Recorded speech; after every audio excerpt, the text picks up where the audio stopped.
Bom, muito bom dia para todos e todas. Desculpem.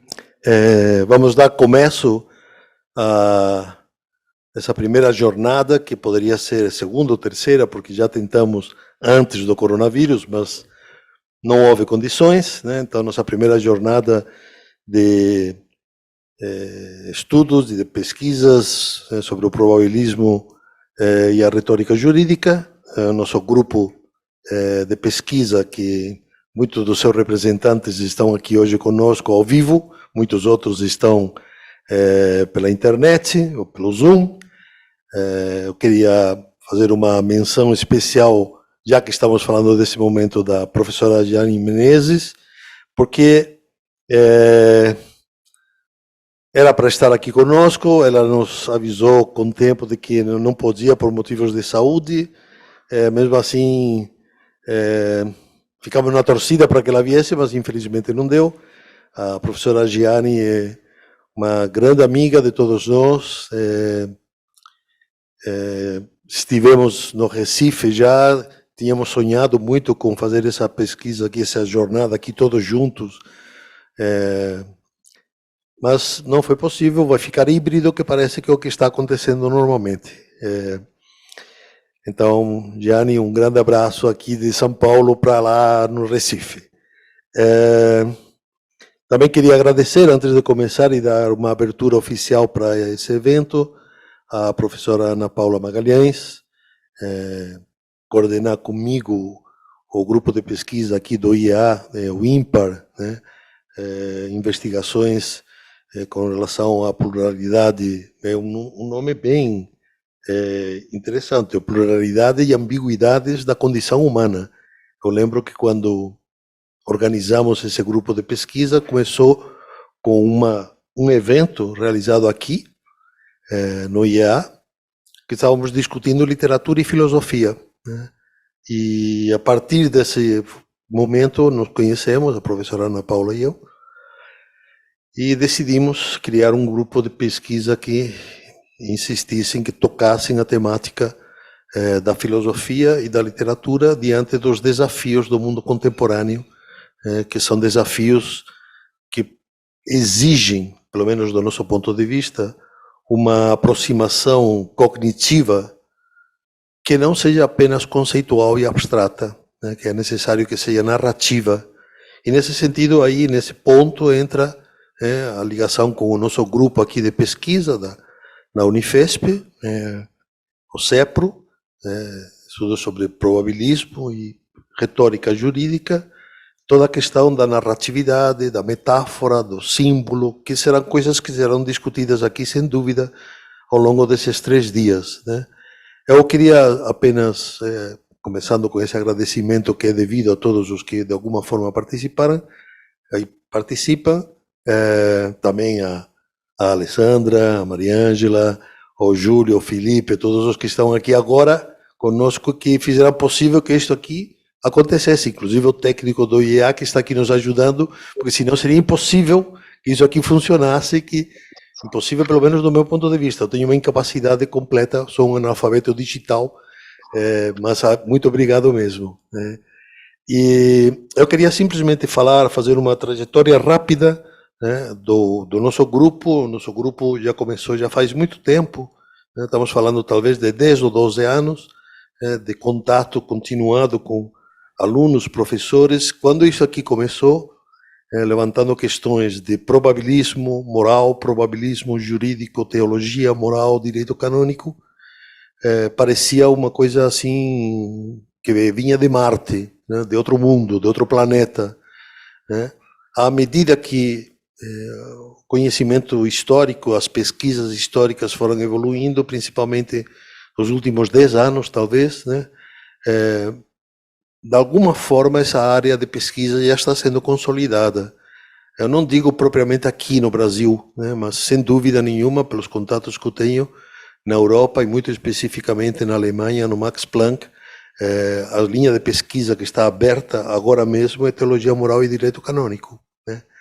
Então, é uma alegria perceber que, principalmente, pelo menos acho eu, para meus alunos, né, que é aquilo que parecia uma espécie de doidice, né, no começo, ou pelo menos alguma coisa assim que não era nem sequer objeto do estudo histórico, né, agora, né, passa a ser uma área de interesse renovado e que muita gente, né, essa aqui é a primeira tentativa, muita gente no Brasil está começando a estudar e a interessar-se por essa temática que podemos chamar assim,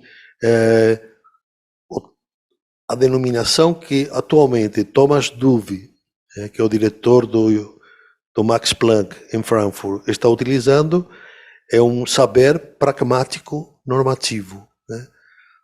São formas de entender tudo isto, né? São formas de dizer, são criação de conceitos e de categoria para dar uma amplidão, uma amplitude maior ao conhecimento e ao estudo, né? Muito mais do que simplesmente lei, costume, justo, como muitos de nós estávamos utilizando até agora. Tudo isso, espero eu, que seja discutido precisamente agora, né? Nesses dias, hoje começamos, teremos depois um intervalo para almoço, depois continuamos à tarde, e a programação toda já deixo por conta da Alessandra, que vai dizer para nós o que se pode esperar agora.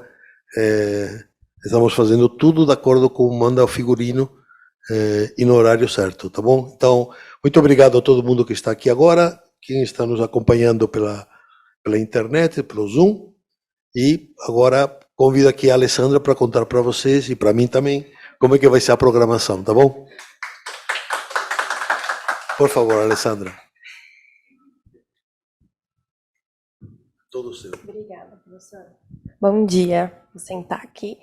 Eu sou a Alessandra, bom dia a todos. Na verdade, vai ser muito breve, é só para dar início à nossa jornada. A apresentação completa já está no nosso Instagram, Centro de Probabilismo. Vocês vão encontrar lá todas as apresentações e os horários também. E acho que esse sonho todo que o Rafael estava falando só é possível graças a todas as pessoas que resolveram sonhar com a gente, né? Porque nada é possível sem as pessoas. Então, ter vocês aqui presencialmente e as pessoas online, virtualmente, que vão assistir depois essa gravação é essencial para que essa jornada, para que esse sonho comece a ter realidade. Então, vamos iniciar a nossa jornada hoje, no horário, olha só, com Júlio César, aqui no Teles Ferreira.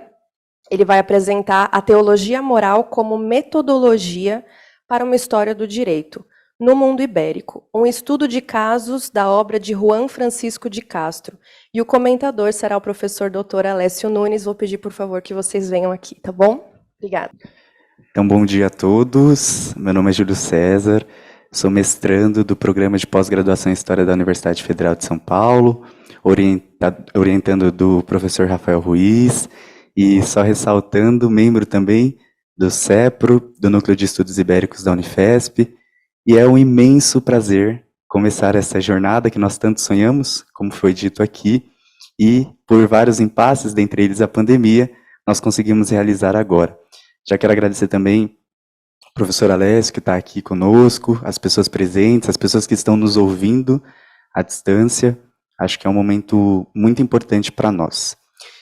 E hoje, como título de pesquisa, eu quis trazer muito mais uma questão ensaística, muito mais uma questão sobre uma reflexão que eu tenho tido ao longo desse tempo de pesquisa. Minha pesquisa do mestrado, ela acabou de se iniciar, então eu ingressei este ano, mas nós já há um tempo no grupo temos discutido sobre a questão da teologia e a importância dela. E baseado nessa discussão, então, hoje eu queria pensar um pouquinho com vocês sobre isso, sobre essa relevância e sobre a teologia moral. Então, como eu intitulei, pode ser visto no slide, o tema da minha apresentação aqui hoje é a teologia moral como metodologia para uma história do direito no mundo ibérico. E aí eu quero tratar um pouquinho do estudo de caso do Juan Francisco de Castro, que é o atual autor, a qual eu tenho me dedicado na pesquisa do mestrado. Então eu vou tomar a liberdade de ler, até para não passar o tempo e não perder as ideias também. Mais que um campo, um método. Ainda que a teologia moral tenha sido durante a primeira modernidade, século XVI, XVII e XVIII, um importante campo de estudo que era indispensável ao direito, ou mesmo à filosofia, nesta comunicação pretendemos pensá-la para além de uma área do conhecimento que influenciou os tratados jurídicos e teológicos. Levantaremos e discutiremos essa hipótese da teologia moral enquanto método para a compreensão da história da justiça católica ibérica da primeira modernidade, pois nos parece que quando não se considera esse campo no estudo da história da justiça, não apenas perdem-se singularidades do período, como também criam-se categorias equivocadas e, em alguns casos, anacrônicas. Antes, contudo, voltemos à definição de teologia moral. Juan Francisco de Castro, em sua obra Discursos Críticos sobre as Leis e seus Intérpretes, que foi publicada em 1765, no terceiro discurso, ao tratar sobre o compêndio histórico de direito canônico, diz... Vou fazer uma tradução livre aqui, tá?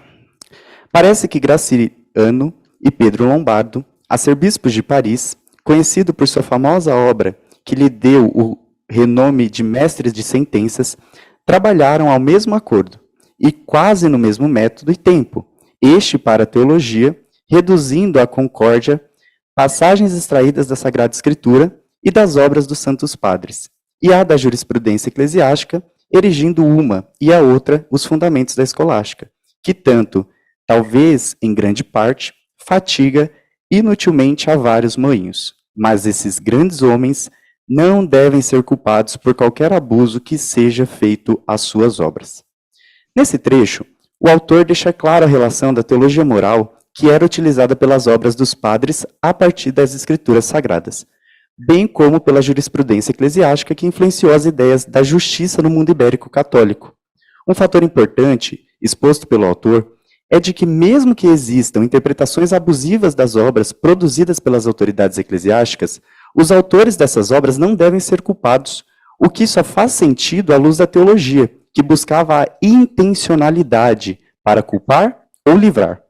Essa ideia da teologia moral, presente nas obras, também nos auxilia a compreender a influência que ela desempenhou na justiça durante o século XVI, XVII e XVIII.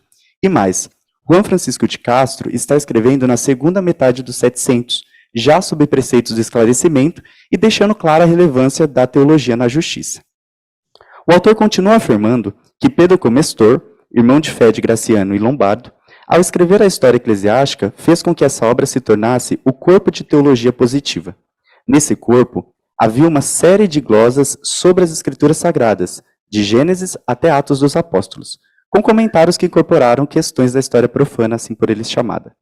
De modo que, segundo o autor, as três faculdades essenciais da teologia que esses teólogos expuseram são a teologia escolástica, a positiva e a jurisprudência canônica, todas elas frucais para a história da justiça. A partir da teologia escolástica, diversas noções sobre culpa e inocência, errado e certo, condenação e salvação se constituíram.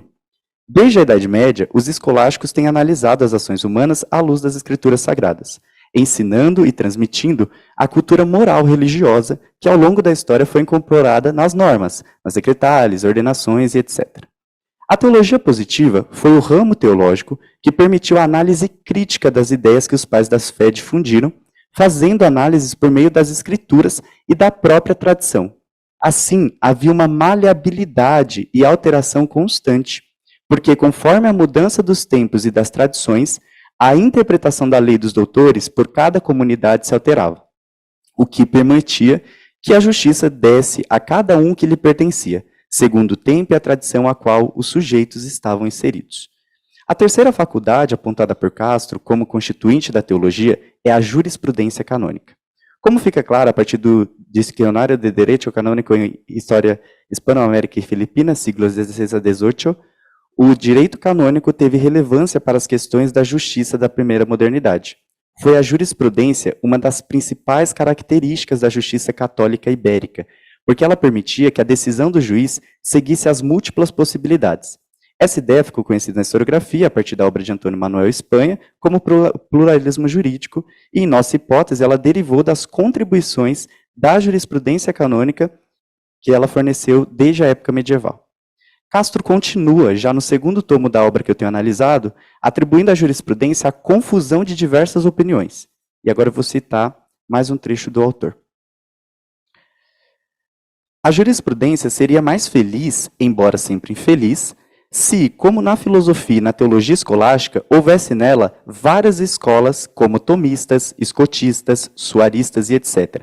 Então, por mais deformados que sejam os sentimentos e que na República causem muita alteração, conseguir-se-ia pelo menos que os estudos fossem unidos e coerentes com os mesmos princípios, como acontece naquelas escolas cultas.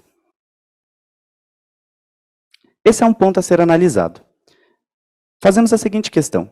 Será que, devido à incerteza que a jurisprudência fornecia mediante um universo de opiniões, dada a influência que a ideia de certeza e objetividade ganhou no século XVIII com o esclarecimento, foi um dos motivos para a perda de espaço da justiça dos juízes e desvinculamento dela da teologia? O interessante é que, se por um lado o autor apresenta os problemas da jurisprudência, por outro ele defende que uma possível saída seria se ela possuísse inúmeras escolas como a teologia escolástica, apontando novamente, ainda que na segunda metade do século XVIII, a importância da teologia. Rafael Ruiz, estudioso das questões teológicas na justiça ibérica, afirma que a teologia moral constitui uma chave de leitura para a compreensão histórica da administração da justiça nesse período. Nossa ideia de teologia moral enquanto método para o campo de história do direito surgiu a partir da leitura desse texto.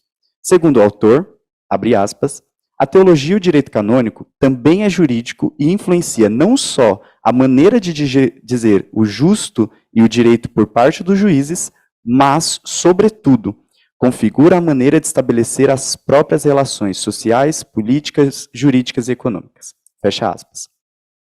Isso significa que entender a sociedade ibérica católica demanda levar em conta os aspectos morais e religiosos que estavam nas relações sociais e até econômicas. Esses aspectos foram fundamentais para os comportamentos e ideias que circulavam no período.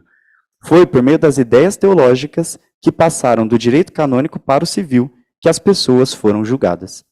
Essas mesmas ideias serviam como base para a argumentação dos advogados, para a réplica da acusação que também usava essas ideias no sentido contrário, e a sentença do juiz estava ancorada na moralidade católica.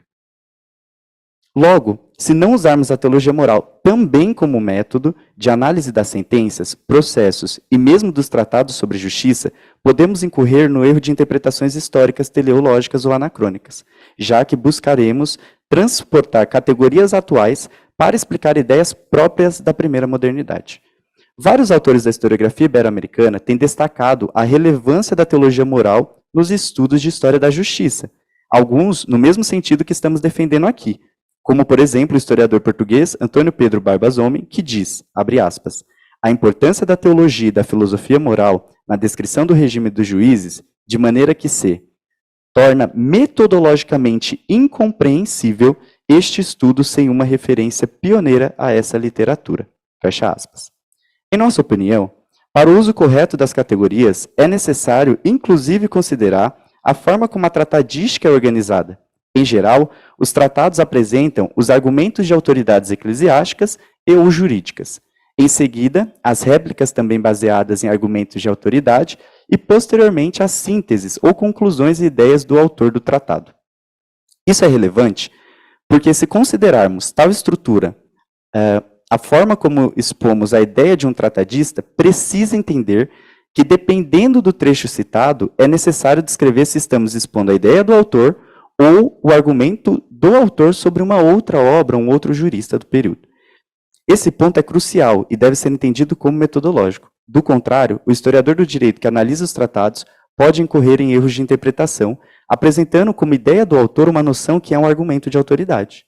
Assim, trabalhar com o universo de opiniões sobre a justiça da primeira modernidade demanda que o próprio historiador saiba interpretar as obras com precisão, entendendo a metodologia que os autores da época utilizavam e usando de um método que não seja antagônico às próprias obras estudadas.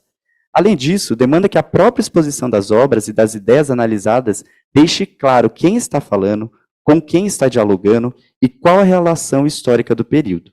Novamente, é apenas com a compreensão da teologia moral e também da retórica, que estava presente tanto nos tratados como nas sentenças, que o historiador contemporâneo será capaz de escrever uma história da justiça que não incorra em erros. Portanto, é apenas com a teologia moral como campo de estudo do período e também como método de análise das categorias que conseguiremos chegar mais próximo de uma história verossímil da justiça ibérica católica entre os séculos XVI e XVIII. Então, agora eu queria falar um pouquinho sobre o estudo de caso do Juan Francisco de Castro, à luz disso que eu estou chamando de método da teologia moral. Como exemplo, gostaríamos de pensar um pouco sobre a obra de Juan Francisco de Castro, que, ao nosso ver, foi lida por alguns autores sem a metodologia da teologia moral, tornando o pensamento do autor confuso e deslocado do período histórico em que escreveu. A obra foi escrita na segunda metade do século XVIII, período de transição e do advento das ideias do esclarecimento, o que torna-a mais matizada e complexifica a sua análise, pois um contra-argumento para a ideia que expusemos acima é de que o autor faz parte das correntes esclarecidas e, portanto, não pode ser lido na chave da teologia. Contudo, o primeiro tomo da sua obra retoma as várias ideias da justiça católica ibérica, inclusive em tom de crítica, de modo que somente será possível entender plausivelmente quais foram as ideias de Juan Francisco de Castro e mesmo as suas críticas, se antes compreendermos o autor à luz da teologia. Como dito acima, é preciso entender a retórica da própria obra e usar as categorias do tempo histórico, que eram, sobretudo, teológicas, para entender historicamente o pensamento jurídico do período. Vejamos, com alguns exemplos que eu separei aqui, o que eu estou tentando dizer para vocês. O autor Marcelino Pelayo, em 1881, acredita que a obra Discursos Críticos sobre as Leis e seus Intérpretes influenciou na reforma dos métodos do direito e na questão do direito natural. Contudo, dada a característica generalista da obra de Pelayo, ele escreveu a História dos Heterodoxos Espanhóis, não usa o método próprio da teologia moral, que ele diz ter influenciado essas mudanças. De modo que torna-se difícil entender como e se de fato Juan Francisco de Castro influenciou na transição do casuísmo para o sistema, ou se ele foi influenciado pelas ideias iluministas, ou ainda, se nenhuma dessas duas possibilidades se configura, e ele é justamente um personagem histórico que afirma ambas as ideias, já que viveu durante a transição das concepções jurídicas e teológicas. Vale destacar também que Pelayo escreveu no final do século XIX, o que possivelmente foi outra característica da não utilização da teologia moral enquanto método, porque apenas recentemente os pesquisadores de história da justiça têm se preocupado com a relevância da teologia moral para um estudo mais coerente do nosso campo.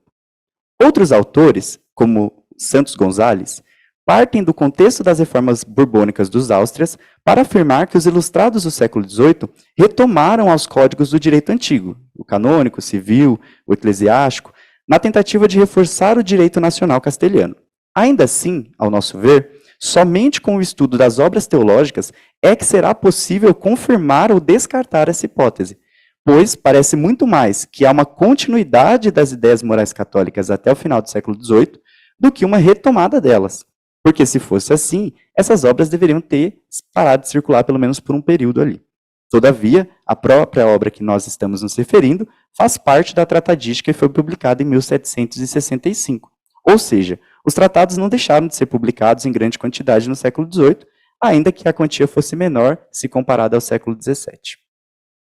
Emma Montanus Ferrin é uma das poucas autoras que defende que a obra de Castro trata-se de uma continuação do ius commune, do direito comum. Entretanto, o pressuposto metodológico da autora não é a teologia moral, mas sim o método belominiano, que defende que não é possível afirmar que durante o século XVIII houve uma crise que extinguiu o ius commune. Em nossa perspectiva, a metodologia que aqui abordamos permite entender que não só não houve a extinção do ius commune nos 700, como ainda havia muito do debate teológico-jurídico durante o período. Quiçá, estudos com a metodologia correta venham a demonstrar, inclusive, que mesmo sob a pressão e a pretensão do esclarecimento e das reformas que resultaram na codificação no século XIX, a justiça ainda tem herdado concepções da teologia moral. Acho que é um estudo a ser feito. Portanto, agora eu já me encaminho para o final do que eu tinha pensado aqui. Assim, reconhecendo não apenas a relevância do campo de estudo que teve a teologia moral, propomos ela também como uma abordagem metodológica, que teria, no mínimo, acho que teria mais, mas pensei aqui para essa apresentação, por conta de tempo e afim, em dois grandes parâmetros: os conceitos com base no teológico, que são fundamentais, e a retórica da própria obra, que é preciso ser considerada, a própria estrutura dos tratados jurídicos. Como base para os conceitos e categorias, quando se usa a teologia moral, percebe-se que os juízes não eram arbitrários, sentenciando conforme a sua vontade ou autoridade. Eles estavam sobre vários preceitos católicos que demandavam virtuosidade para o exercício da magistratura. Assim, somente conseguimos entender as decisões e as ideias sobre punição, culpa, justiça, lei e etc., por meio das ideias teológicas. Por exemplo, se hoje entendemos como justo a aplicação isonômica da lei, naquele período cada um deveria receber o que lhe pertencia, fosse por meio da lei, do costume, do decreto, da bula ou de qualquer outra fonte do direito. Se hoje o direito está restrito aos grandes códigos, naquele período havia, como afirmamos, a partir da própria teologia, uma pluralidade de argumentos de autoridade a que podia se remeter o juiz na hora de sentenciar. Ao entender a retórica que está na tratadística e que foi frugal para a justiça, conseguimos analisar com maior precisão as obras e elaborar estudos que sejam contundentes com os tratados teológicos jurídicos. Do contrário, usam-se argumentos equivocados ou até criticados pelo próprio autor da obra, tornando incoerente ou descompassado as ideias para com o período. Mesmo que brevemente, pretendemos ter deixado claro o potencial da teologia moral, não somente como uma área de estudo da época moderna que influenciou a justiça e a sociedade ibérica, católica, mas, para além disso, como uma possibilidade metodológica que permite a elaboração de uma história da justiça e do direito mais verossímil, em que o pensamento da época é entendido mais próximo do que de fato aconteceu. Afinal, toda a época posterior tenta projetar-se melhor e desconstruir o que veio antes, como bem sabemos que ocorreu na formação dos Estados-nação no século XIX. Por isso, cremos que a teologia é um dos métodos mais apropriados para a escrita de uma história da justiça da primeira modernidade católica ibérica. Então, coloquei aqui também, brevemente, as referências bibliográficas que eu me baseei para esta apresentação. E, por fim, a própria fonte, que são os 2 tomos publicados em 1765 da obra do Juan Francisco de Castro. Muito obrigado.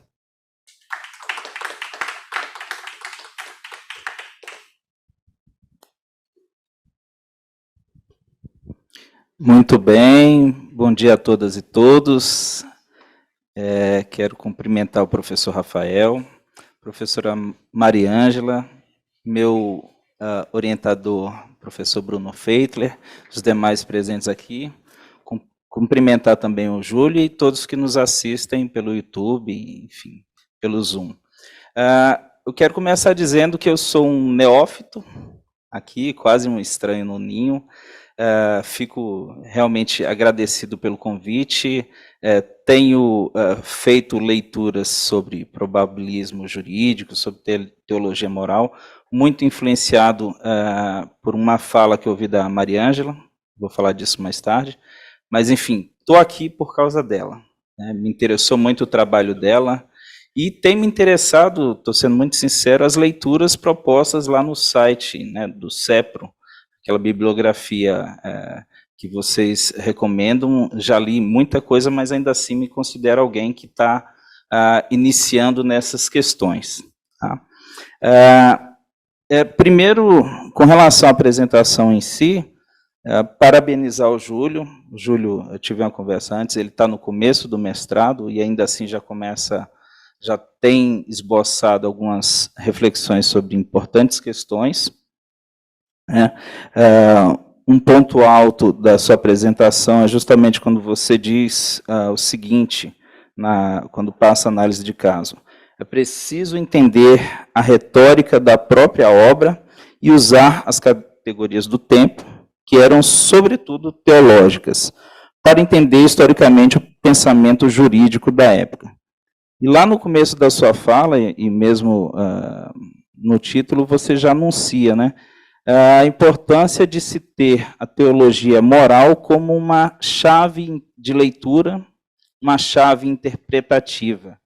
E eu acho que essa escolha é muito feliz, porque a interpretação histórica ela depende, basicamente, de certas premissas. Então, se você pensa determinados momentos históricos a partir de chaves interpretativas que possam ser úteis, o trabalho do historiador fica realmente muito facilitado, porque você começa a entender lógicas próprias dos coevos, e evita, assim, a meu ver, análises anacrônicas, né, para usar a expressão que você usou.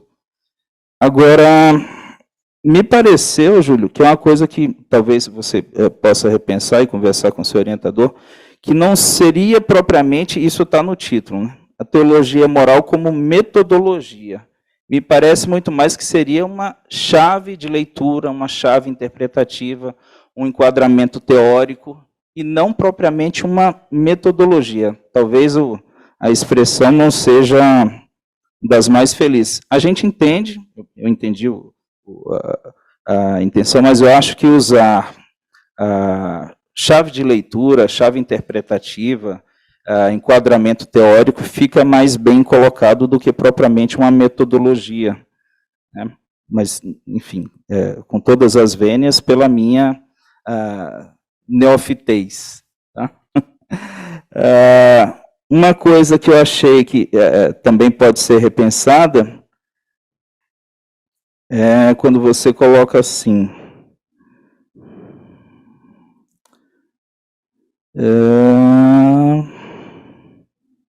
Deixa eu só chegar aqui, páginas. Tá, eu não gostei do advérbio. É apenas com a compreensão da teologia moral e também retórica que estava presente tanto nos tratados como nas sentenças que o historiador contemporâneo será capaz de escrever uma história da justiça que não incorra em erros teleológicos ou anacrônicos.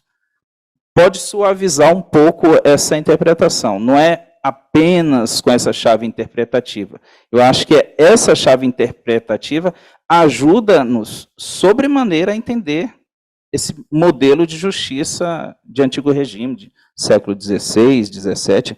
Isso sim, concordo com você. Agora, é difícil desconsiderar toda a historiografia que escreveu antes ou a par de questões que, para mim, eu concordo, não tenha dúvida, que a teologia moral ajuda-nos a entender muita coisa em questões relativas à justiça, seja justiça secular ou eclesiástica, e mesmo inquisitorial. Mas, daí a dizer que só com a teologia moral a gente vai alcançar algum tipo de compreensão, me parece exagerado. Mas, assim, são pequenas miudezas que talvez ajudem a melhorar a sua reflexão.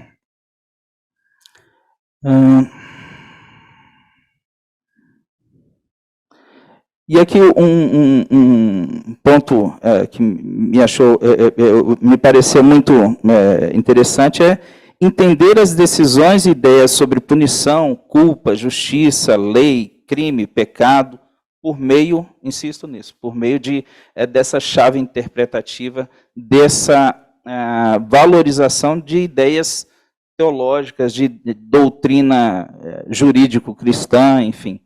É difícil analisar uma época, é difícil analisar o trabalho de juízes medievais e modernos sem levar em conta essas lógicas de justiça jurídico-cristãs. Então, concordo que fica um estudo capenga, né? É preciso, por mais que isso não seja um horizonte que tentemos alcançar, mas é preciso que o historiador tente entender a cabeça desses juristas, a cabeça desses teólogos, porque eles operavam com essas chaves, né, com essas ideias. Então, insisto nisso, é uma chave de leitura muito importante que aponta, sim, para resultados muito profícuos quando manejados pelo historiador. Tá? No mais, então, reitero os parabéns, porque é um começo de mestrado, um começo de pesquisa, e já se debruçando sobre questões, reflexões tão importantes para a história da justiça, para a história do direito, enfim, para os assuntos que nos trazem aqui. Muito obrigado pela atenção.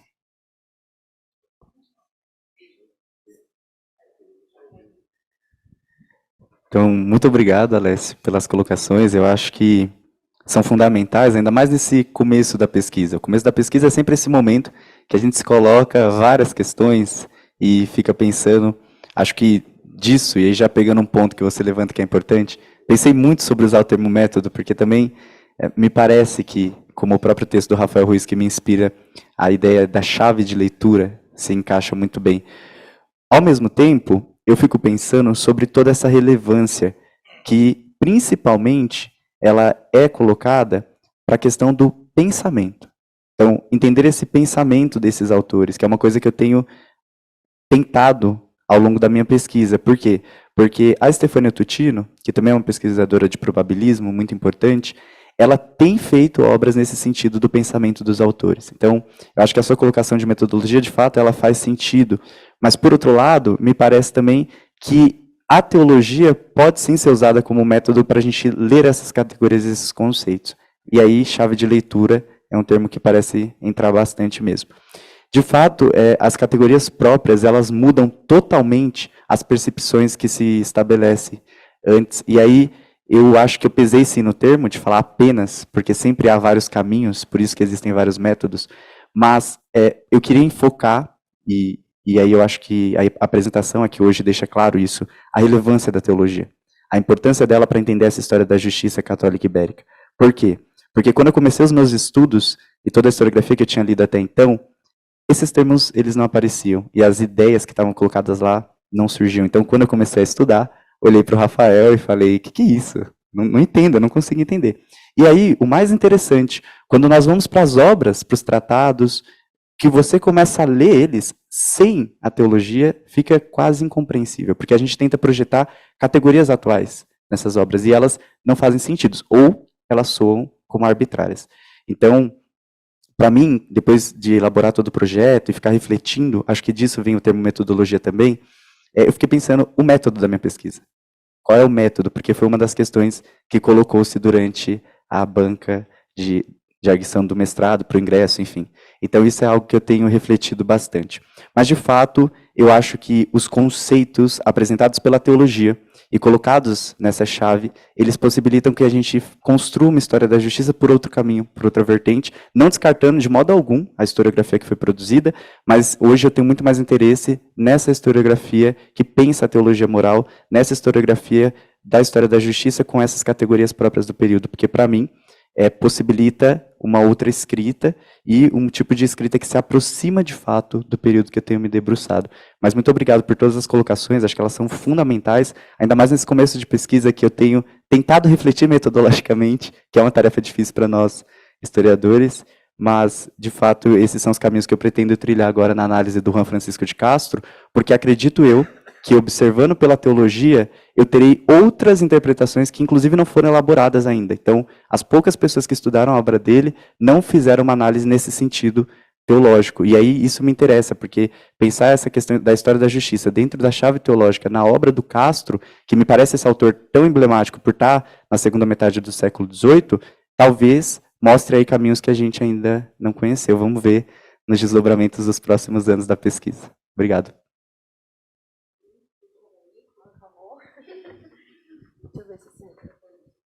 Tá ok?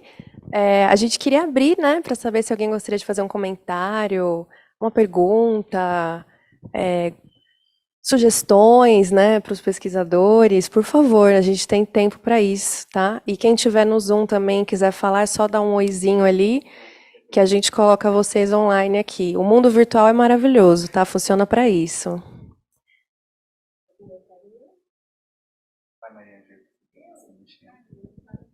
Alguém no Zoom? Não sei se vocês estão dispostos aí.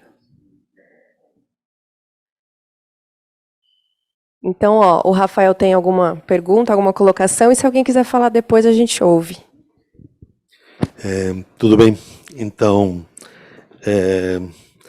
eu me posiciono a favor do Alessio. Então, a questão da metodologia, eu queria começar dizendo o seguinte, eu acho...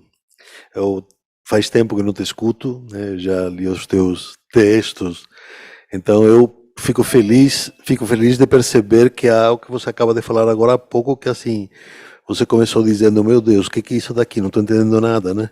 E depois de todo esse tempo, você já está falando contrariamente à opinião do próprio orientador, coisa que eu fico feliz até, né? Então, eu mantenho, porque agora estamos falando do teu mestrado, né? Não do que você vai fazer depois. Mas assim, acho que é melhor manter a questão da interpretação, chave de leitura, por uma questão, até como falou a Alessio, quer dizer, metodologia e metodologicamente é uma posição muito forte. Não me parece errado que você queira manter por aí e que talvez quando você for escrever você decida, né? Na verdade, o que eu percebo é que não há uma diferença muito grande. Aí a gente teria que ficar discutindo o que você entende por metodologia, o que a gente entende por chave de leitura. Não me parece que isso seja importante, mas é um alerta, né? Então, o Alessio já é mais velho do que você e eu sou muito mais velho do que vocês dois. Então, assim, tenha cuidado, né? Metodologia é uma palavra muito forte, né? Agora, com relação à temática, né, eu acho que tem duas questões que eu acho que eu fui anotando aqui, que mais são também ou alerta ou em forma de pergunta, né? Eu não lembrava, quando você falou que havia três ramas, três teologias, né? Escolástica, positiva e não lembro a outra, né? Eu te diria assim, essa questão é muito interessante, não vejo que seja discutida aqui, né? Não me parece que é chinês quando você falar assim, mas se você falar teologia positiva, que é a que era falada, tenha muito cuidado, porque o que significa é exatamente o contrário do que a gente entende. Eu sou formado na Faculdade de Direito da São Francisco. Positivismo significa uma coisa muito específica neste país, né? Então, teologia positiva, você falou que é interpretativa, né? Que é interpretativa. Então, isso me parece muito significativo até para os estudos que estamos fazendo, porque o probabilismo tem a ver com a interpretação, né? Então, se alguém, como é o teu autor, está falando, está se referindo, você está tentando entender ele, tentando estudar ele dentro de todas essas teologias, e ele está falando da interpretação, e por outro lado fala de que seria muito bom se houvesse mais escolas, ou seja, ele está na transição defendendo, vamos dizer assim, ou então com nostalgia, né, como se diria lá, né, com saudade de diferentes escolas e diferentes opiniões, como acontece na teologia, né? Então, se te falo assim sinceramente, Júlio, eu acho que se você aprofundar por aí essa questão, você vai trazer muita luz para os estudos de história, porque a gente tende a entender a teologia como pensamento único, a gente tende a entender teologia positiva ainda como mais pensamento único, e você tem um autor que está dizendo, puxa, como seria bom se não fosse assim, né? Se houvesse mais opiniões, se houvesse, então, o grau de flexibilidade que ele está introduzindo na sua própria crítica ou na sua própria análise, acho que é importante, né? Então, isso aqui não está formulado como pergunta, é só um alerta para falar, olha, a palavra teologia positiva fará ruído nos ouvidos dos historiadores aqui. Tenha cuidado com isso. Faz advertências antes de você falar a palavra. Agora, se você aprofundar nessa questão, você vai tirar muito suco, me parece, né? Porque eu não conheço, eu li o autor, mas eu já não lembrava mais e não tinha reparado como esse negócio pode ser importante até para o grupo de pesquisa nosso, né? E a outra questão, você falou do pensamento, né? Você falou agora na resposta que você deu para o Alessio, estudar o pensamento. Eu acho que valeria a pena, mais do que a gente entrar, né, uma sugestão na discussão propriamente do pensamento, é ir por essa linha que está introduzindo o Thomas Dove, que é assim, estamos lidando com sabedoria prática. Então, estamos lidando com saberes práticos, estamos lidando Então, um pensamento, mas que seria um pensamento fluido, um pensamento flexível, um pensamento circunstancial, porque é prático, né? E a praxe tem a ver com a realidade, e a realidade é mutável, né? E quando a gente fala de pensamento, até por formatação da cabeça da gente, né? A gente pensa na essência, em conceito, meio hegeliano, que é normal isso, né? Quer dizer, é isso mesmo, né? Mas eu diria assim, sim, você vai estudar o autor, você vai estudar o pensamento, mas tenta ir descobrindo esse lado, essa forma de olhar para o texto, né? Para o teu texto, como uma sabedoria prática, porque aí também eu acho que você vai encontrar muito suco em tudo isso, né? Enfim, eram coisas, não são perguntas propriamente, elas são dicas. Eu não sei se alguém vai fazer pergunta, mas se não falo agora, depois eu me esqueço. Se ninguém tiver um comentário, eu gostaria. Alguém tem, não? Bom, Júlio, enquanto o Alessio ia lendo alguns trechos do seu texto, eu não consegui deixar de me identificar exatamente no momento que você está, né? Início do mestrado, na pós-graduação, e eu fiquei pensando assim, nós como alunos, nesse início de percurso da pesquisa, tanto a escrita do projeto, quanto as disciplinas da pós-graduação, muitas vezes exigem que a gente construa um edifício metodológico perfeito, né? A gente precisa discutir isso nas reuniões, né, de grupos da pós-graduação, só que a gente leva um tempo até ler a nossa fonte. Então, eu estou dizendo algo que aconteceu comigo, né? Serve assim, mais um conselho mesmo, né, para te iluminar aí as suas tarefas, porque o que eu fui fazendo, né? Fui fazendo isso que me exigia. Então, li muita bibliografia e cada vez que eu lia, eu mais me confundia. Eu pensava, bom, concordo com esse autor, discordo com esse autor, mas, enfim, o que é que eu estou fazendo, né? E a gente só descobre lá no final, depois de ter mergulhado na nossa fonte. É ela que vai dizer qual é a lógica que ela necessita, né? Qual é a lógica da fonte, o que é que eu preciso para entender. Então é depois de mergulhar na fonte, de se imiscuir na lógica da escrita desse autor que você trabalha, o que é que ele está falando? Quais são as reflexões que você tem lendo esse autor? Aí você consegue, de fato, perceber, bom, discordo dessa metodologia, a minha chave de leitura é essa mesmo, é pela teologia moral, ou eu dialogo com alguma outra perspectiva, porque são, como o Alessio falou, são muitas entradas, né? Agora tem a história das relações de gênero, por exemplo, que estão dialogando com a história do direito e da justiça, né, que foi o meu caso, então eu me senti confusa, porque você participa de uma banca, de um evento, e os professores geralmente vão, né, te recomendar leituras, e você não sabe aonde você se encaixa nesse debate. Então é assim, é a fonte que te ilumina, porque é ela que vai te trazer reflexões seguras para você conseguir dialogar com essa bibliografia. Então eu cometi assim esse deslize também, é igualzinho. Eu acho que eu escrevi algo muito parecido com o que o Alessio leu, né? Assim, apenas a partir de tal perspectiva, porque eu estava escrevendo um projeto, né? Eu preciso convencer. Então a gente tem que ser contundente. Eu fiz a mesmíssima coisa e o parecerista disse exatamente a mesma coisa, né? Assim, olha, baixa essa bola, né? Não é assim que funciona.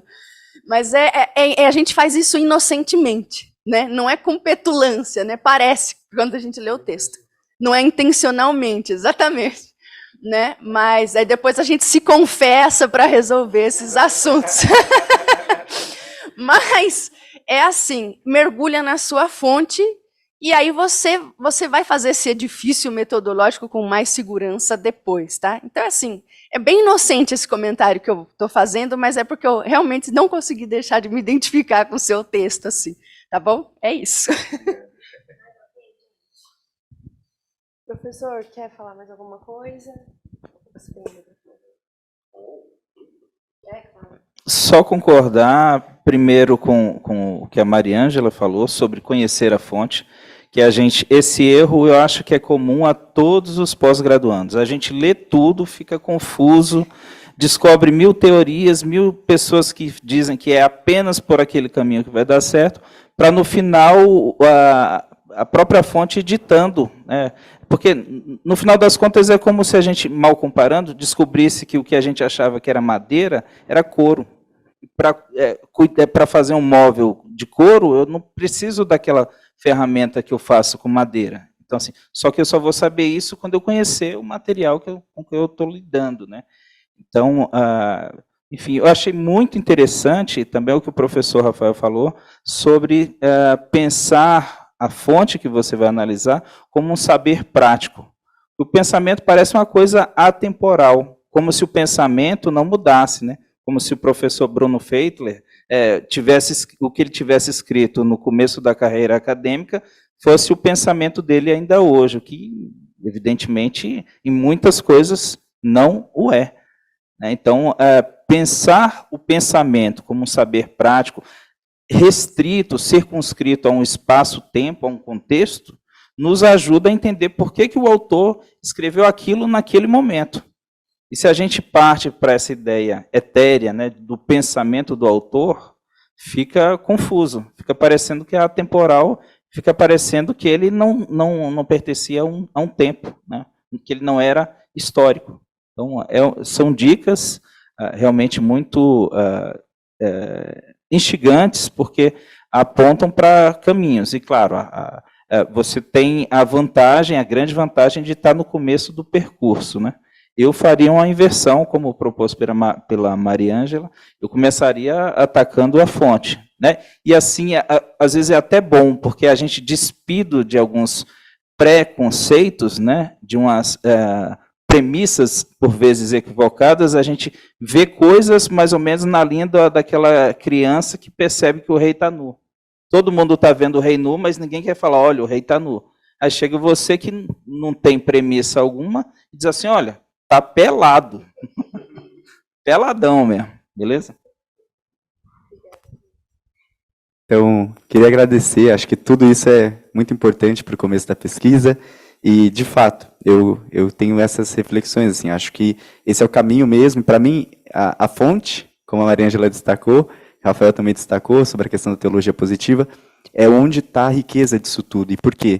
Justamente porque essa fonte, para mim, é tão emblemática, porque até então eu não tinha estudado o século XVIII, eu estudei o século XVI e XVII, e nesse século dito de transição, de mudanças, de tantos acontecimentos históricos importantes, analisar essa fonte dentro desse contexto, pensando o autor junto dessa questão de um saber prático, para mim, é onde está o estopim, digamos assim, da pesquisa que eu pretendo desempenhar. Então, muito obrigado, acho que todas as colocações, Alessio, Ruiz, Mariângela, são extremamente pertinentes para o trabalho que eu quero desenvolver ao longo da pesquisa do mestrado. Obrigado. Meninos, vocês podem, por favor. Tá? A próxima apresentação, gente, ela vai ser via Zoom, tá? É o Guilherme Rafael que vai fazer a apresentação dele. A gente vai pedir para o nosso super rei técnico da TI colocar Guilherme na tela. A gente já viu que o Guilherme está online, então ele deve estar preparado. E quem comenta essa apresentação é o professor Dr. Bruno Feitler, que está aqui honrando aqui a nossa jornada com a sua presença. Professor, por favor. O Guilherme já está on. Professor, você vai assistir. Jorge, você consegue colocar nessas aqui para o professor assistir de frente, fazendo um favor? Perfeito. Então tá. Aí tá ok. A apresentação do Guilherme é a presença do casuísmo e da teologia moral em processos inquisitoriais de crime de sodomia na capitania do Grão-Pará e Pernambuco no século XVIII. Tem muito a ver com o que já foi falado aqui, então vai ser bem interessante. Seja bem-vindo, Rafael. Aqui está o professor Bruno Feitler. Pode começar. Vocês estão conseguindo me ouvir bem? Sim. Pois bem. Esse trabalho, ele faz parte da minha dissertação de mestrado, né? Então, é um trabalho, assim, que vem me dado, né? Digamos que vários desdobramentos, né? Estudar a Inquisição novamente. Gostaria, primeiramente, de me apresentar, tá? Eu sou graduado pela Universidade de Pernambuco, pela UPE, e estou fazendo a minha pós-graduação, meu mestrado, pela UFRPE. E estudei anteriormente, né, Inquisição, mas não tinha tido ainda essa compreensão de poder olhar a Inquisição a partir desse prisma da teologia moral, a partir desse prisma do casuísmo, né?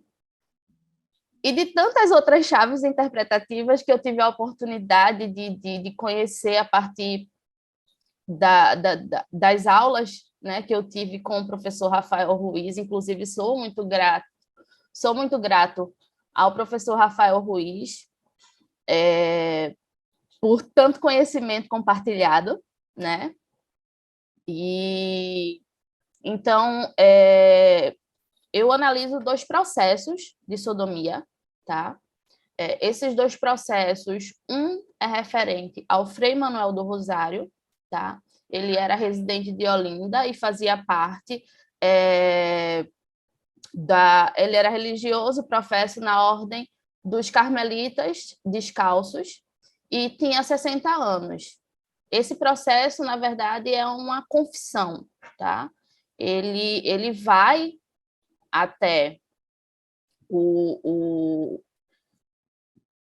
a mesa do inquisidor, né? Esse processo, desculpa, eu falei que ele era de Olinda, mas na verdade é do Grão-Pará. De Olinda é o outro processo. Ele vai confessar seus crimes, né? O crime de sodomia, conhecido como nefando, aquele crime do qual não se pode nem falar, né?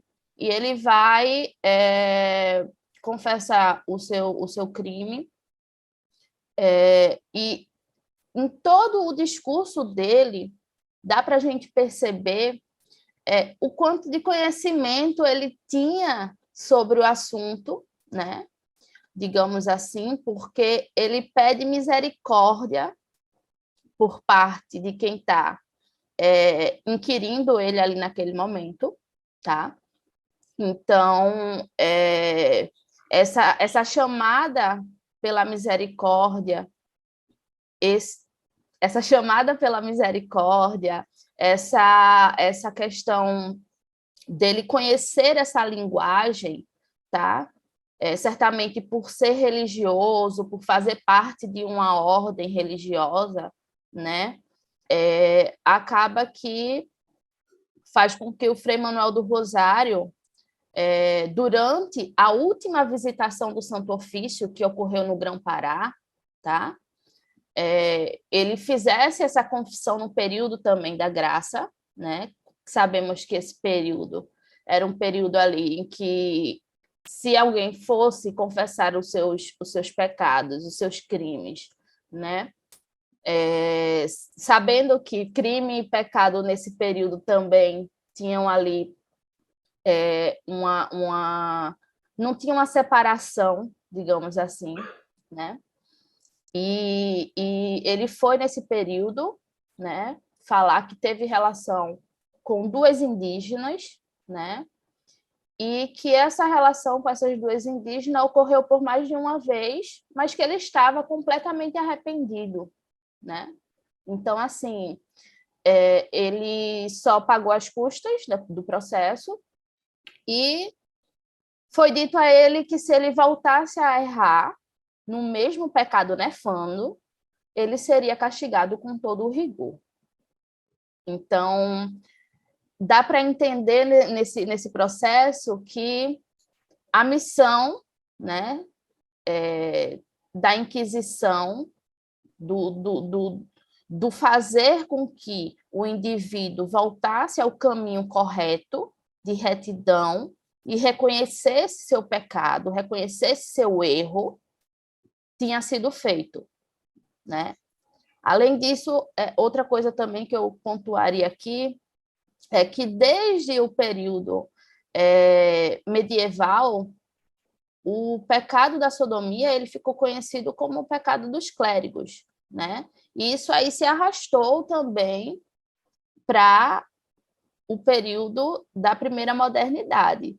tá? E aí venho falando esse período da primeira modernidade, no qual eu me debruço, é meu recorte temporal, né? Meados do século XVIII, muito a partir da ideia do professor Rafael Ruiz, né? Como esse período cronológico que vai do século XV até os meados do século XVIII. Então, o primeiro processo, ele ocorre dessa forma, a partir das falas, eu consigo captar, né? Algumas minúcias, né? Que fazem com que mostram a presença muito forte ali dessa questão da teologia moral, né?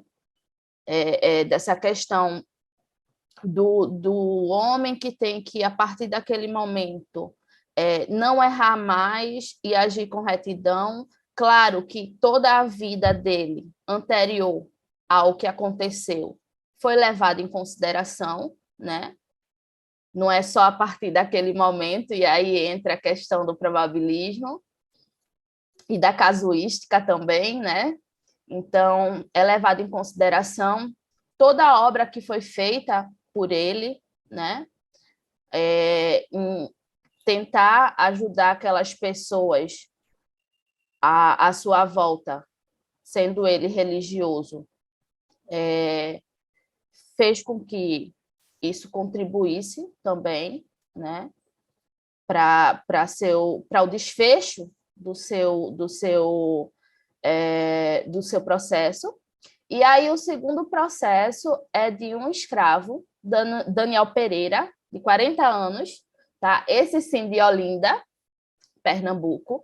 E aí o que acontece no processo do Daniel Pereira? Ele já se encontrava preso. O processo ele já começa dizendo que ele já se encontrava preso quando começaram a surgir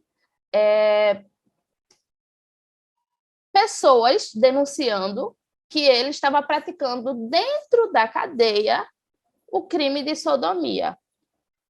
E aí esse indivíduo, né, ele acaba, digamos que socialmente sofrendo de modo duplo, né, porque ele não, diferente do Frei Manuel do Rosário, ele não vai confessar, ele é denunciado, tá? E aí o que acontece? Ele é denunciado por mais de uma pessoa, inclusive por um dos parceiros que teve relação sexual com ele, né? Que praticou nefando com ele o crime de sodomia, e ele recebe como pena, né, além do açoite público, o degredo para as galés, que é praticamente você assinar sua sentença de morte, até porque ele recebe 10 anos de degredo para as galés e ele não consegue cumprir nenhum terço dessa pena. Ele morre antes por conta de um ambiente totalmente insalubre, né? Por conta da forma em que das condições, né, de alimentação e aí são esses dois processos que eu venho trabalhando no momento. Eu quero inserir também um outro processo que seja de um religioso para poder tentar fazer um comparativo mais próximo com o caso do Frei Manuel do Rosário. Mas eu acho que não é tão necessário assim que eu busque um processo que seja, digamos que, parecido, que tenha tido, digamos que, desfechos diferentes. Eu acredito que dentro desses dois processos já dá para eu trabalhar bastante como esses desfechos foram diferentes e alguns motivos pelos quais esses desfechos foram diferentes. Por que o Frei Manuel do Rosário ele só recebe uma advertência, né? Enquanto que o Daniel Pereira ele vai receber o açoite público e o degredo para as galés, né? Então,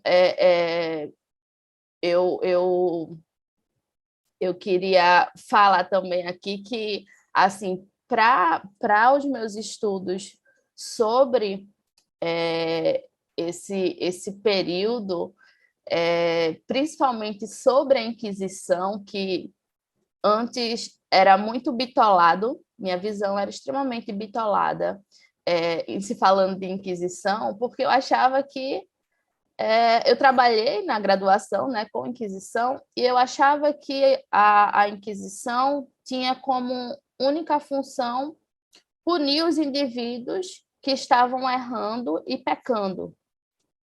E aí eu comecei a entender, a partir do estudo dessa primeira modernidade, a partir desse vislumbre mesmo, dessa noção de justiça, do que era justo na primeira modernidade, a partir dessa cosmovisão católica, né, extremamente forte na primeira modernidade, como que tudo isso acontece, né, para finalidade da salvação do indivíduo. E aí, quando eu começo a estudar a justiça nesse período, eu fico às vezes até, caramba, como que eu não pude enxergar dessa forma antes, sabe? É algo muito assim nesse sentido, porque, por exemplo,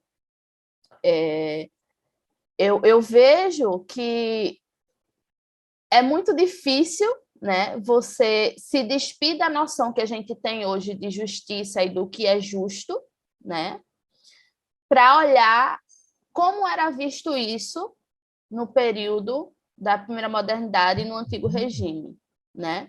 Aquilo que era justo, o que era justiça. Então, assim, eu acho que a primeira coisa que a gente tem que fazer para poder realmente entender o que é justiça e o que é justo é se despir totalmente da noção contemporânea que a gente tem do que é justo, do que é justiça, né? E entender que as coisas elas não aconteciam necessariamente a partir da letra da lei, né?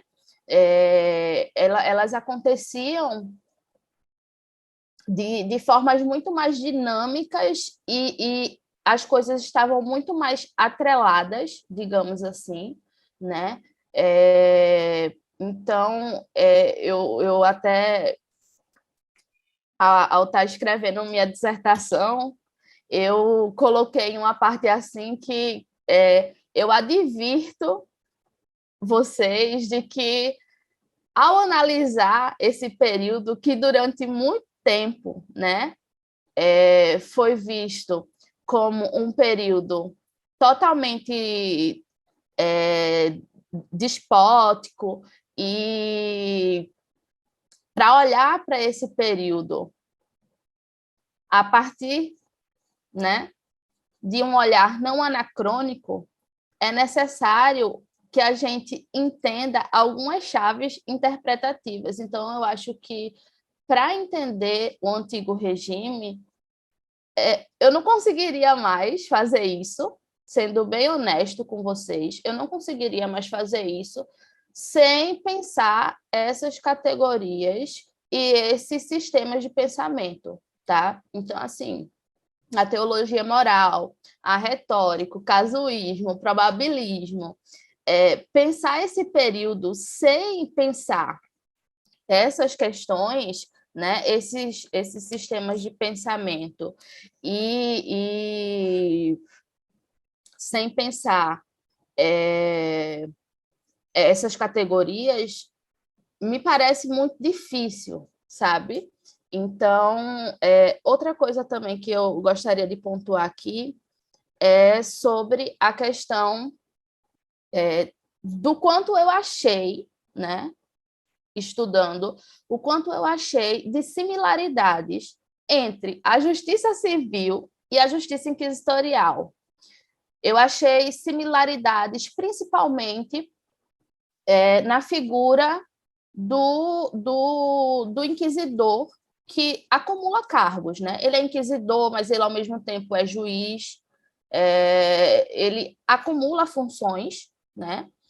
E o quanto que é cobrado dessa figura, que seja uma figura impecável, que seja uma figura idônea, que seja uma figura respeitada, assim como é cobrado de um juiz civil, essas mesmas características, assim como é cobrado a partir dos ordenamentos que eu pude perceber, desse inquisidor, que ele não tenha relação pessoal com os réus, que não aceite presentes ou nenhum tipo de agrado, assim também é feito com o juiz na escala civil.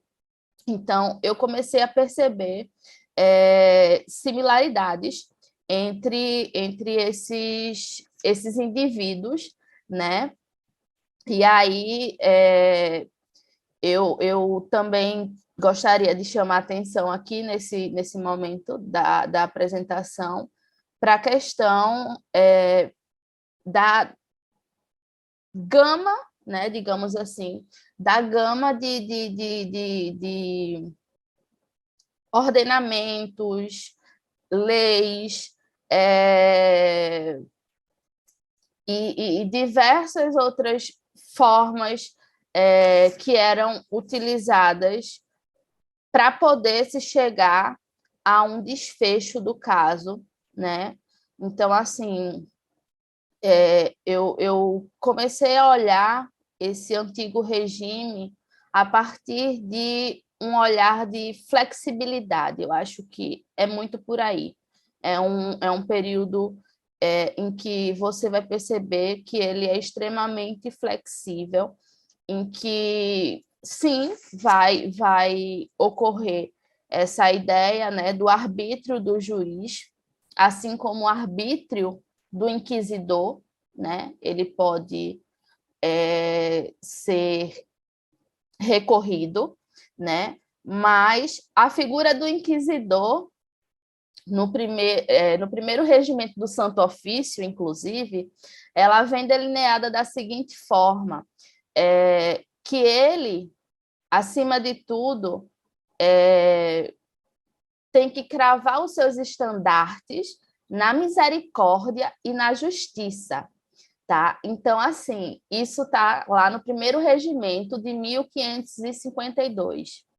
Então, essa questão dessa categoria da misericórdia, da clemência para com o réu, também não era uma questão tão somente da Inquisição, mas também da justiça civil.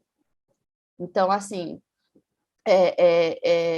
essas nuances, essa questão da preocupação com a salvação da alma do indivíduo, né, que esteve muito presente nesse período,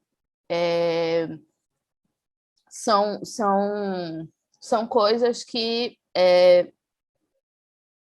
eu gostaria de deixar aqui marcado, e principalmente a questão também da confissão, né? O peso que se deu à confissão, a confissão como sendo a rainha das provas, a busca pela confissão, que é a busca do reconhecimento da consciência desse indivíduo. A partir do momento que ele confessa, ele está acessando a sua consciência de que, de fato, ele pecou, que, de fato, ele cometeu um crime, né?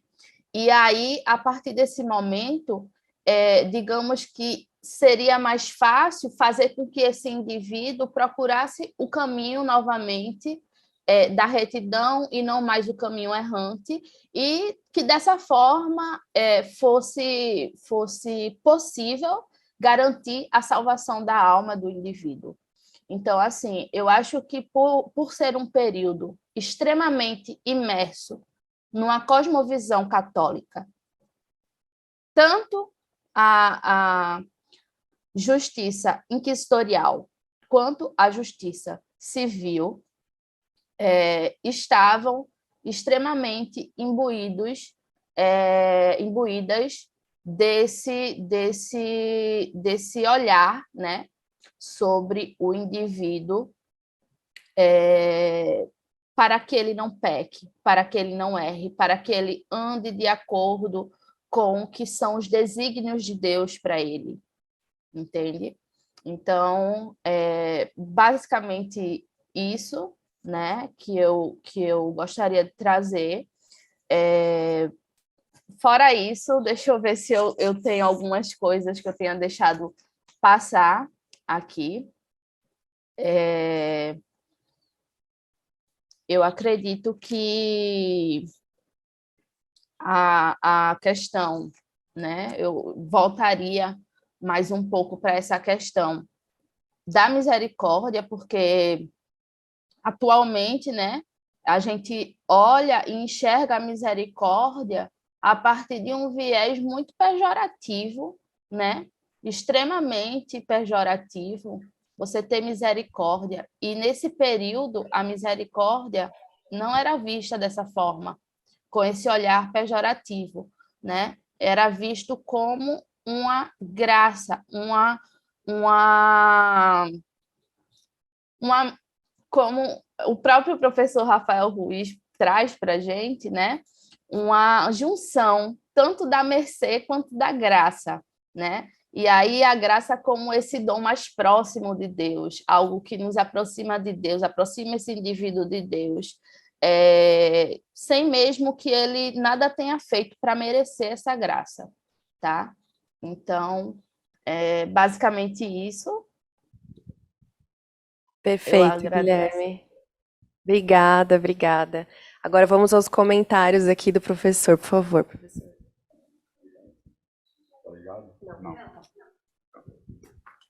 Bom, bom dia a todas, bom dia a todos, é um prazer estar aqui. Guilherme, muito interessante a sua pesquisa, que eu me lembre não tem estudos que tratem da questão da punição dos casos de sodomia na visitação do Grão-Pará, né? E ainda mais com esse prisma de uma atenção especial para a questão da teologia moral, né?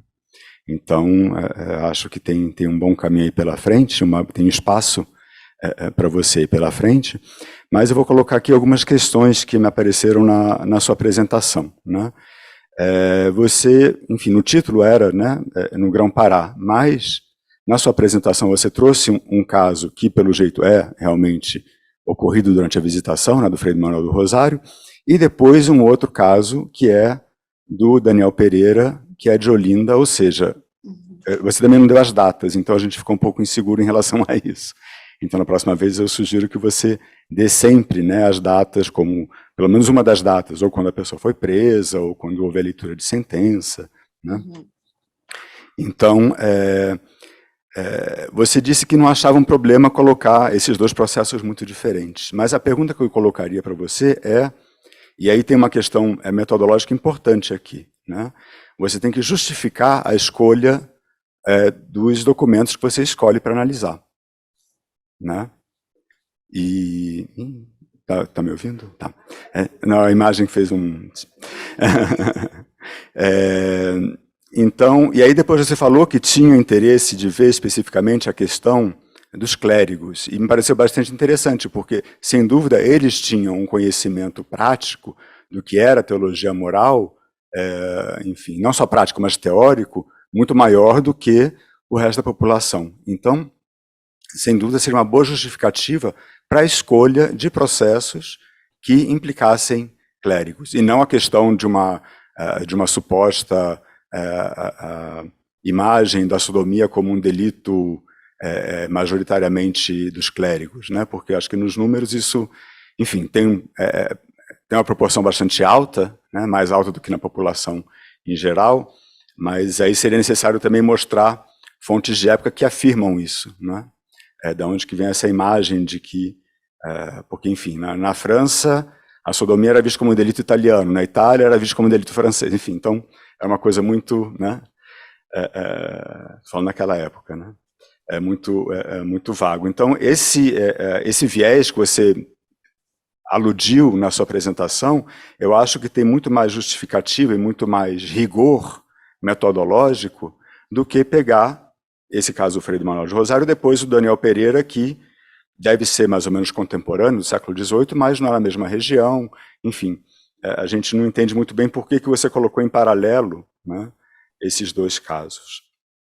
A não ser para mostrar que eles são muito diferentes. E aí, pegar dois casos que são completamente diferentes não traz muitas, enfim, não adiciona muito ao conhecimento, né? Quando a gente faz um estudo comparativo, né, se a gente pega duas coisas que são completamente diferentes, aquilo não vai resultar em análises muito interessantes, sobretudo nesse tipo de estudo que você quer fazer, né?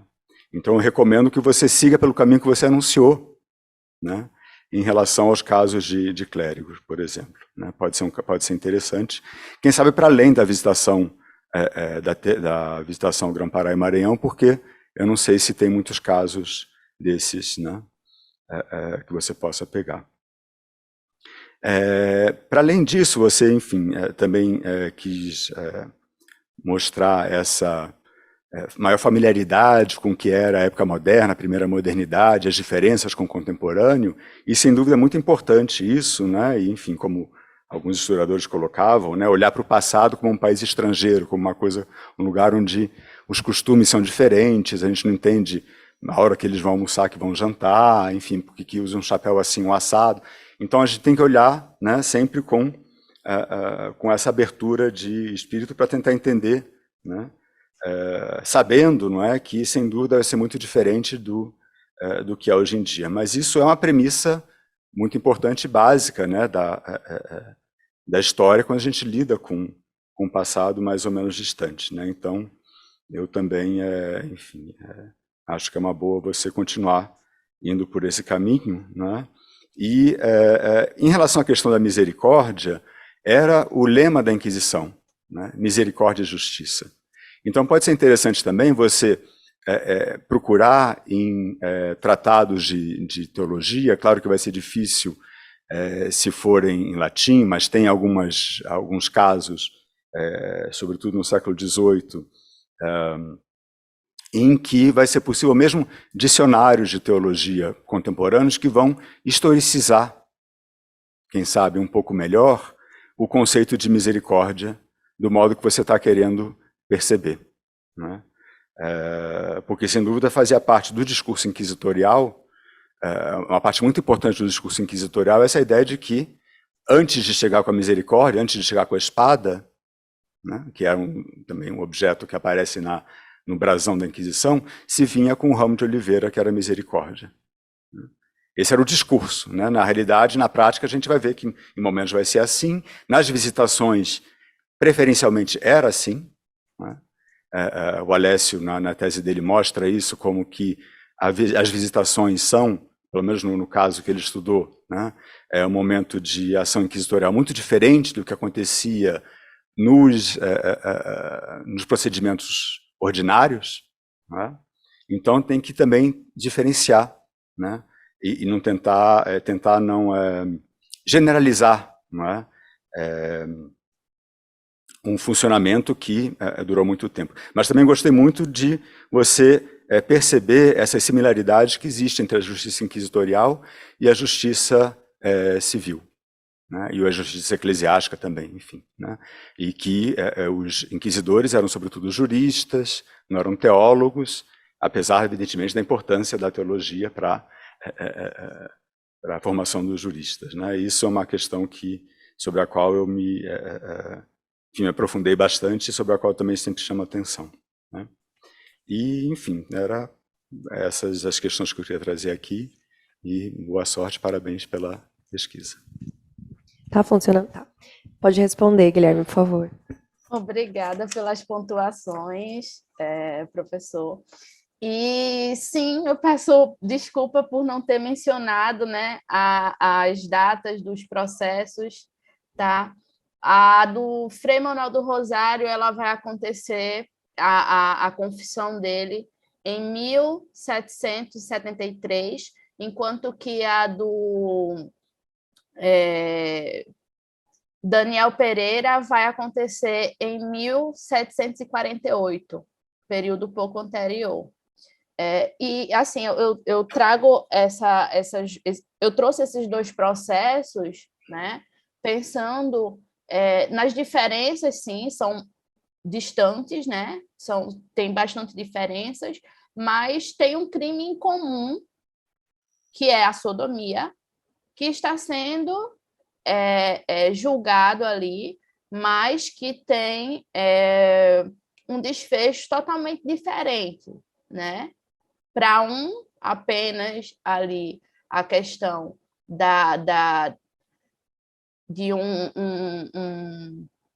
digamos que um aviso de que se ele voltasse a pecar, né, nesse ato nefando, ele seria castigado com todo o rigor, enquanto que o outro, né, por não ter se confessado, assim como fez o Frei Manuel do Rosário, ter sido denunciado, né, eram circunstâncias totalmente diferentes, ele acaba recebendo uma pena menor, né, foi açoitado publicamente e recebe o degredo para as galés. Então, os crimes são os mesmos, né? Embora tenham algumas coisas diferentes, mas acabam tendo ali os desfechos diferentes. E aí eu acredito que eu vou caminhar, vou trilhar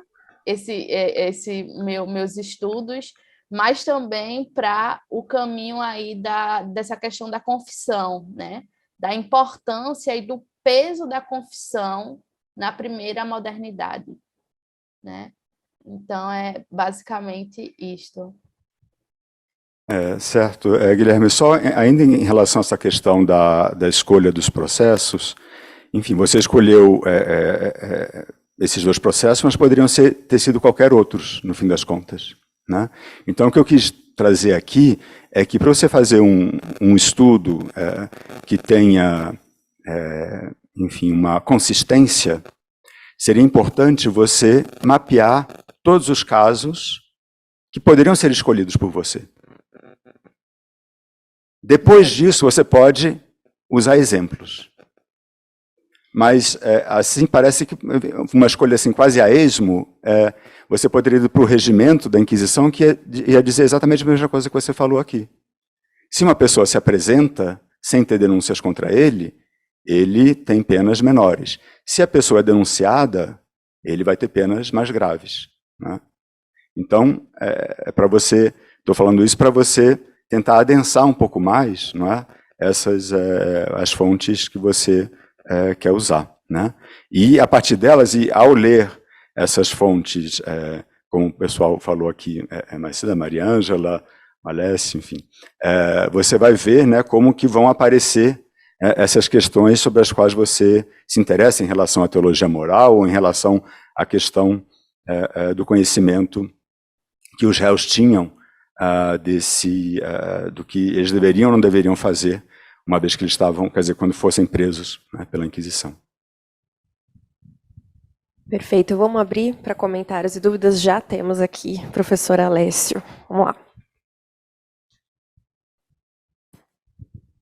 Muito bem, parabéns, Guilherme, pela pesquisa, muito interessante, como disse o professor Bruno, analisar processos da Inquisição à luz da teologia moral. Eu queria insistir um pouquinho em algo que o Bruno chamou a atenção, porque na sua fala você apresenta os dois casos, um do padre Frei Manuel do Rosário, que resultou, pelo que eu entendi, em repreensão e admoestação. Já embuto no comentário uma pergunta: é um processo de fato ou é o que o Santo Ofício chamava de culpas contra? Na folha de rosto consta processo contra Frei ou é apenas uma confissão? Segundo processo, você nos adiantou que é do Daniel Pereira. Uma pergunta: você disse que ele já estava preso por crime do Santo Ofício, preso na justiça secular, e você deixa muito claro que esse segundo personagem, o Daniel Pereira, ele foi denunciado por diversas pessoas. E você vai fazer a seguinte consideração, né, nas respostas você retomou isso.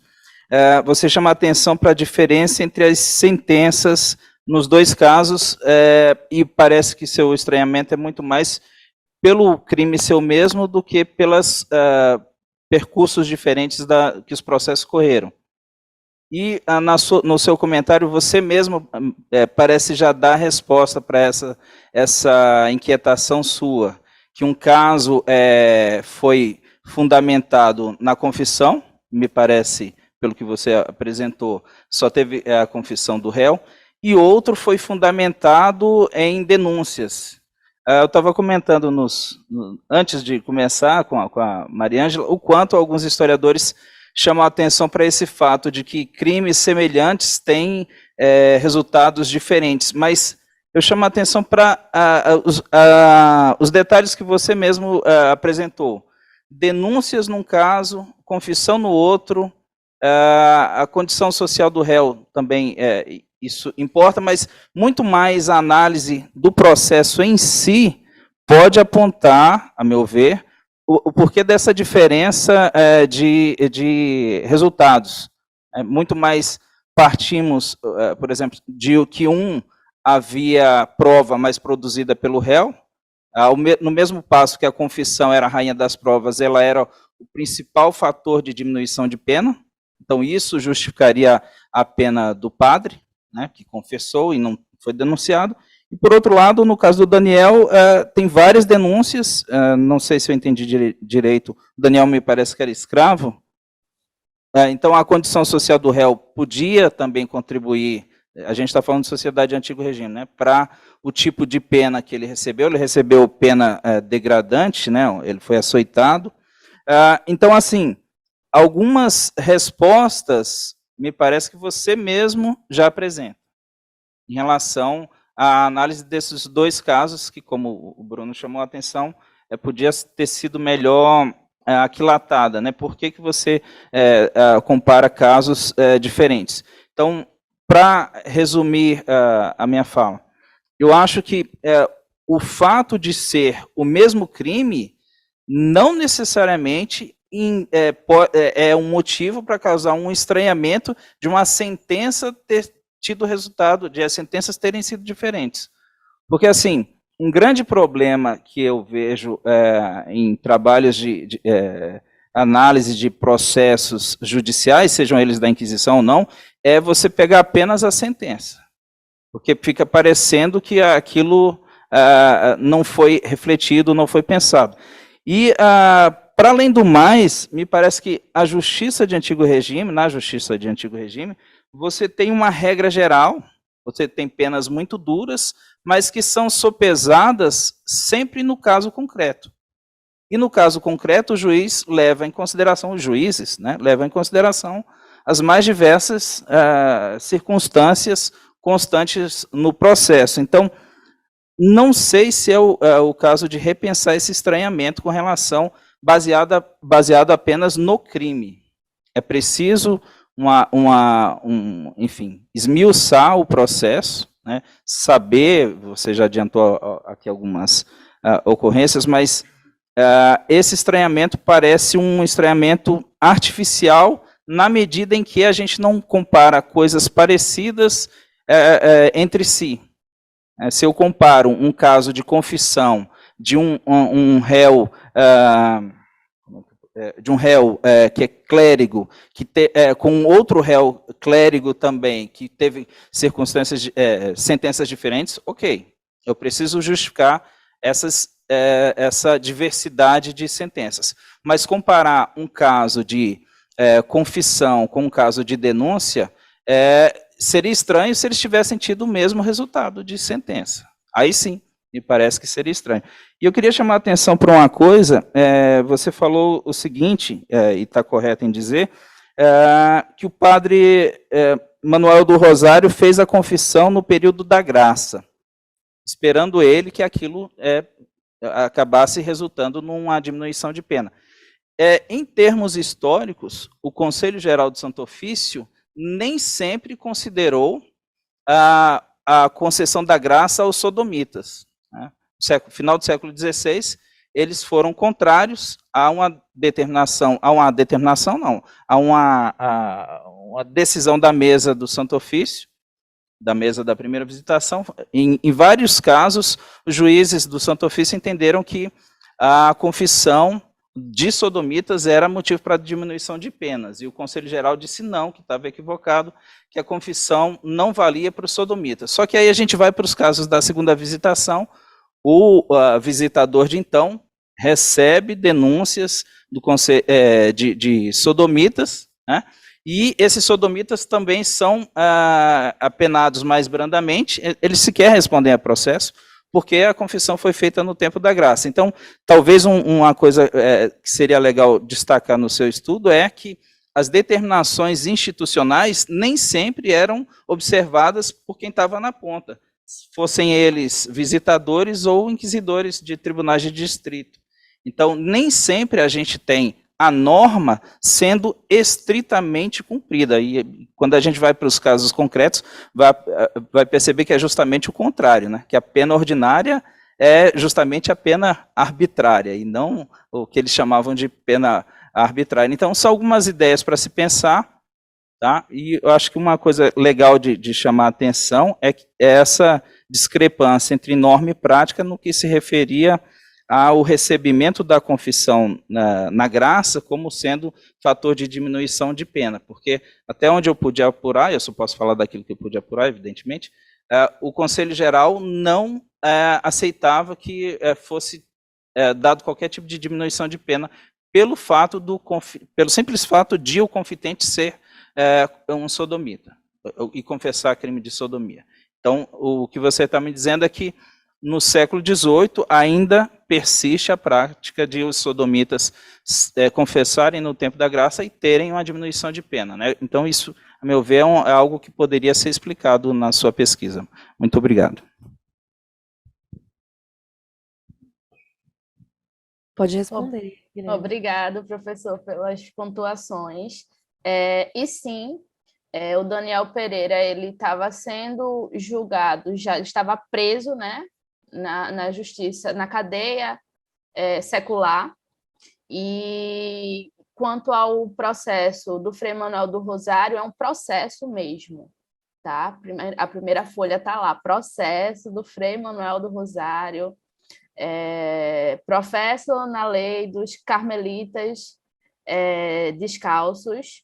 Então, é realmente um processo, se trata de um processo, tá? Tem, se eu não me engano, agora são 21 folhas de processo. Então, eu agradeço as pontuações que o senhor fez sobre o trabalho, e aí eu vou tentar me atentar para essas determinações institucionais e também para essa questão, né, dessa utilização do período da graça pelos indivíduos, que de fato eu pude perceber que foi nesse período, né, porque é relatado no processo, em que ele esteve à mesa do inquisidor para poder confessar o seu delito. Perfeito. Mari, você vai fazer algum comentário? Alguém gostaria de fazer alguma pergunta, alguma sugestão? Então, a gente encerra essa apresentação agradecendo ao Guilherme. Obrigada pela sua participação, tá? Foi ótimo. Agradecendo ao professor também por estar aqui. Muito obrigada pela presença. E agora nós vamos fazer uma pausa, tá, para o almoço, e voltamos 13h30 no mesmo link que vocês estão acompanhando aí online, tá bom? A gente já volta. Obrigada.